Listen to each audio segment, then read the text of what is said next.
पहलगाम इथं झालेल्या हल्ल्यानंतर आता केंद्र सरकारनं देशभरामध्ये जेवढेही पाकिस्तानी नागरिक आहेत त्यांना पाकिस्तानमध्ये परत जाण्याचे आदेश दिलेत। दरम्यान राज्यभरामध्ये पाकिस्तानी नागरिक असल्याचं आता आढळून आलेलं आहे आणि सर्वाधिक पाकिस्तानी नागरिक हे नागपुरातच असल्याचं समोर आलंय। यामध्ये नागपुरात 2200 पेक्षा जास्त पाकिस्तानी नागरिक राहत असल्याचं तपासात समोर आलेलं आहे।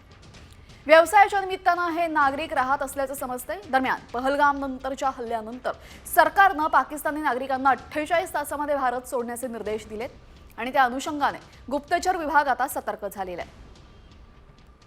पाकिस्तानी लोक विजा संपल्यानंतरही नागपुरामध्ये वास्तव्यास आहेत का आणि व्यवसाय करतायत का या सर्वांचा शोध घेतला जाणार आहे।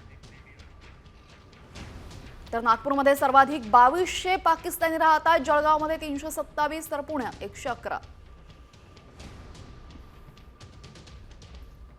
संभाजीनगरमध्ये 57, अहिल्यानगरमध्ये 14 आणि नाशिकमध्ये 7 पाकिस्तानी नागरिक आहेत।